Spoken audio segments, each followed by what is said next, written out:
স্রষ্টার অস্তিত্ব। এক আস্তিক আলেমের সঙ্গে এক নাস্তিক পণ্ডিতের তর্ক সভা হওয়ার কথা।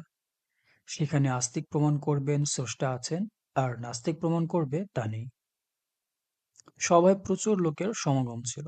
আস্তিক আলেম সবাই উপস্থিত হতে দেরি করছেন দেখে অনেকে ধারণা করে বসলো যে তিনি হয়তো স্রষ্টার অস্তিত্ব প্রমাণ করতে পারবেন না। তার বাসা ছিল নদীর ওপারে। এদিকে সভায় বড় উৎকণ্ঠার সাথে প্রতীক্ষা চলতে চলতে লোকেদের ধৈর্যের সীমা ছাড়িয়ে যেতে লাগলো। ইতিমধ্যে তিনি এসে উপস্থিত হলেন।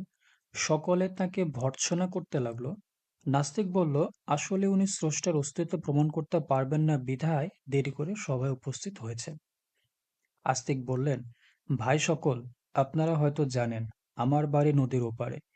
এপারে আসার জন্য যথাসময়ে বাড়ি থেকে বের হয়েছিলাম, কিন্তু নদীর ঘাটে এসে দেখি কোনো নৌকাওয়ালা নেই। তাই অপেক্ষা করতে করতে দেরি হয়ে গেল। অবশেষে কোনো নৌকাওয়ালা পেলাম না। বহু অপেক্ষার পর দেখলাম ঘাটের কাছে একটি বড় গাছ আপনা আপনি পড়ে গেল। তারপর আপনা আপনি পাটা তৈরি হলো। আপনা আপনি পাটাগুলি আপসে জোড়া লেগে নৌকা তৈরি হয়ে গেল। তারপর ধীরে ধীরে পানিতে নেমে গেল। আমি তাতে চড়ে বসলাম।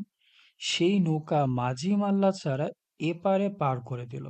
আর তারপরে আমি আপনাদের সম্মুখে উপস্থিত হতে পেরেছি।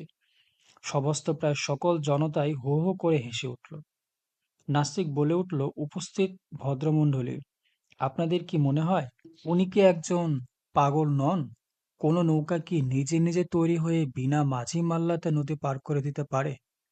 আসলে উনি স্রষ্টাতে বিশ্বাসী হয়ে পাগল হয়ে গেছেন। আপনারা কেউ তার কথা বিশ্বাস করবেন না।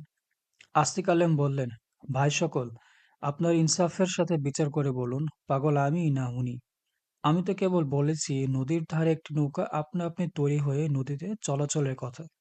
আর উনি যে বললেন এই সারা বিশ্বজাহান, এ চন্দ্র সূর্য গ্রহ নক্ষত্র, এই আকাশ বাতাস সবকিছু বিনা পরিচালক ছাড়া পরিচালিত হচ্ছে, তাহলে উনি কি আমার চাইতে বেশি বড় পাগল নন? সভায় উপস্থিত জনতা এমন যুক্তিযুক্ত জবাব শুনে আস্তিক আলেমকে সমর্থন করল।